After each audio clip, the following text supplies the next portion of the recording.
Okay, good morning, everybody. Welcome to the master class on myopia. So, coming to the problem per se, uh, the myopia magnitude in worldwide is increasing day by day, and it is found that myopia is growing globally and is predicted to affect 50% of the world population by 2050, which means 5 billion people will be myopic and 1 billion myopic will have myopic related pathology. So it's very important for us to deal with myopia as early as possible, as only one diopter increase in myopia increases the risk factor of cataract, retinal detachment, and maculopathy many folds. An axial length of more than 26 millimeters doubles the risk of visual impairment. So, which means that we should aim at myopia less than 3 diopters and axial length of less than 26 millimeters. So coming to the Indian scenario, the situation is not that alarming. According to the meta-analysis done by Rohit Saxena et al., we have seen the overall prevalence to be 7.5% in the last age group of 5 to 15 years. The urban population is shown a prevalence of 8.5%, but it is showing a rapid increase. When the analysis was compared in the last 4 decades, we have seen that in the year 1980 to 2008, the prevalence was 7.9, which has jumped to 8.9% in the last 10 years. In the rural population, this was 6.1%. And in the last 4 decades, it's changed from 4.6 to 6.8%. So even the rural population who are less exposed to near work and gadgets, they are also catching up with the urban population. So many factors have been associated with the myopia progression, which is genetic, that is hereditary association, environmental factors, peripheral refraction, and increased near work. And in this COVID pandemic, we have emerged with a new terminology, that is quarantine myopia, as the kids are indoors and also are always on the gadgets for online classes. We have various myopia control options, which includes optical devices, pharmacological and lifestyle modifications. I'll be touching upon the optical devices in myopia control. So what's the hypothesis behind myopia progression? The most common is the hyperopic defocus at the periphery. So if you see in this diagram, we see that when we are giving a concave lens to a child with myopia for correction, the light focuses well in the central retina, but there is a hyperopic defocus because the rays fall behind the retina, which causes a blur and stimulates axial length elongation. Similarly, increased near work causes increased accommodation lag, causing a hyperopic defocus at the center, which again stimulates axial length elongation. Similarly, two more hypotheses have been postulated, that is, if the image is forming better behind the retina, or there is high contrast images of the retina which stimulate the axial elongation. So what do we have? We have first the spectacles, which is single vision spectacle lenses, the progressive addition lenses, bifocal spectacles. All these are advantageous because they are easy to fit, affordable, acceptable, and non-invasive. It can be given to a young child, can be used by non-contact lens wearers. We can give it as an adjunct treatment, also can be given as a combination therapy with atropine. Coming to the single vision lenses, they correct ametropia, but they have not found to be efficacious in any way in myopia control or progression. So the only point I would like to highlight here is that do not follow the old school of undercorrection, as undercorrection enhances myopia progression, and there's a positive correlation between greater undercorrection and greater myopia progression. It has also been seen in various studies that undercorrection causes behavioral changes in children, reducing outdoor activities, and which also adds another factor to the progression of myopia.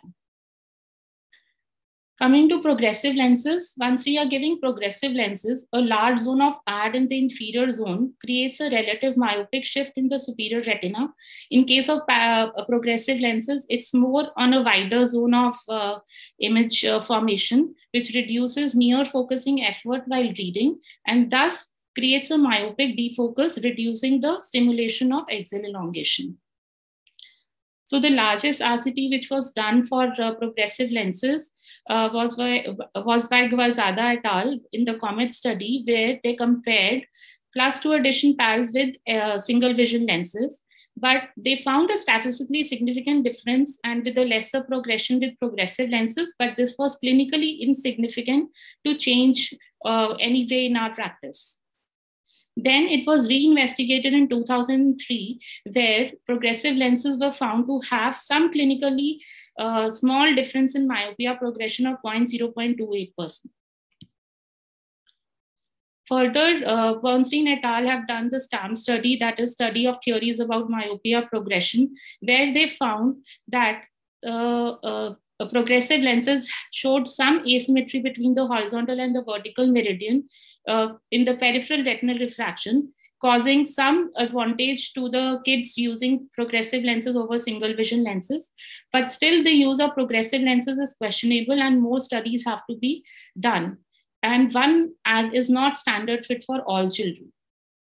Coming to bifocals, there are various studies done with plus 1.5 bifocals and bifocals with 3 base in prisms, which have shown moderate myopia control from 35% reduction in axial length and 60% reduction in the refractive errors.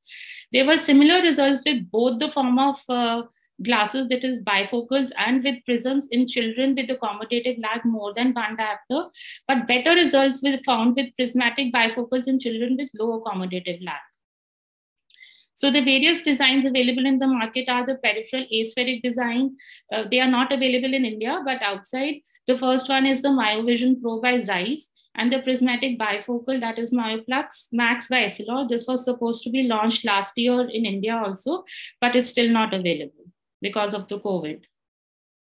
The new novel designs of spectacles which correct ametropia and also control the progression of myopia is the DIMS, that is defocus incorporated multiple segment by Hoya Miosma. So this actually lens is a very innovative design in which there is a central disc of correction which corrects the myopic refractive error.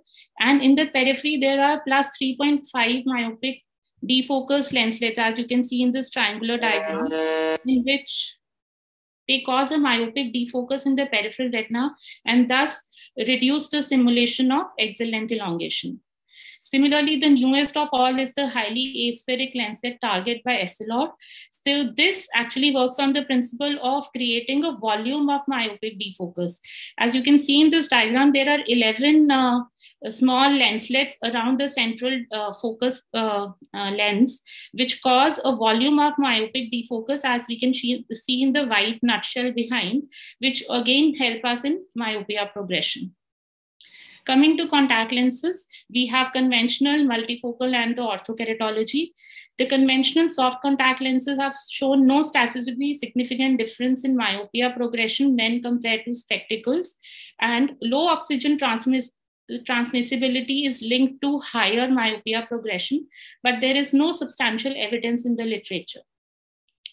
The soft multifocal contact lenses, this again, we don't have it in India, but the principle behind this is the central distance focus multifocal lenses, where the central portion is the correction zone where the myopic refractive error is corrected. It is surrounded by concentric rings of plus lenses, which causes a myopic defocus in the peripheral retina. There are toric options available, but only in Australia. And if a child has an astigmatism, we have to give an overcorrection glass for correcting the astigmatism, and they are daily disposable lenses. Based on this, a Blink study was done in which the lenses, that bifocal lenses in nearsighted kids was studied. This was a 3 years RCT, where soft multifocal contact lenses with higher AD were shown to have a better control in myopia progression. The newest of all is the CooperVision knee side lens. This is again a daily disposable. This works on the principle of dual focus, where the first, the central, and the third ring is the correction zone, and the purple, darker purple rings are the treatment zones which create the myopic defocus. An RCT done on the knee side lenses for myopia control showed that there was a 59% lesser refractive change and 52% lesser axial length growth with use of these lenses. The last in our armamentarium is the orthokeratology. This works on the principle of overnight wear rigid lens, which reshapes the cornea. It causes redistribution of the corneal epithelial cells following compression. And also in the periphery, there is a steepness of the cornea created, which again causes a myopic defocus in the peripheral region of the retina, causing a 30 to 50% reduction in the axial length growth. This is now FDA approved since 2002. The only problems with orthokeratology are that we need to initiate the treatment at a younger age. Smaller treatment, the smaller central treatment zones are proven to be beneficial as the pupils in kids are wider, so they can have an access to the plus zone in faster when they are moving the eyes for near work, which is shown to be beneficial. Also, reduction in the accommodative lag has reported to improve the accommodative facility. The limitations are they are only available in -4 and -1.5. I think they have increased the powers availability now, and additional glasses may be required for residual myopia. Rebound after discontinuation has been reported, but then once the child restarts wearing the ortho-K lens after discontinuation, there is an improvement again. Are contact lenses safe for kids? The ideal choice is the daily disposable because they are less chances of any form of infections, and closer supervision for handling and wear by the parents is required. The risk of microbial keratitis with daily disposable reported is 2 per 10,000 patient wearing years, which means if the child, please summarize. Yeah. So the efficacy, there's no study comparing efficacy of different lenses. Ortho-K is the best we have. Cost is a factor. We have newer contact lens designs available.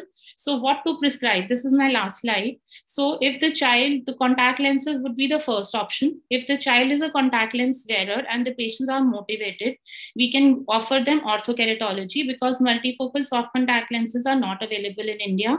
If the child is less than 8 years and parents are not motivated, we have only the spectacle option. And if the child has normal accommodation, we can offer single vision lenses with a combination therapy of atropine or the prismatic bifocals. If the child has accommodation lag more than one diopter or an esophoria, progressive lenses can be advised. If the child is orthophoric, bifocals, and in case of exophorias, prismatic bifocals work the best. So we have multiple options. We have to counsel the parents and also know about their expectation. Nothing guarantees 100% efficacy. We cannot stop progression, but we can slow it down. Thank you.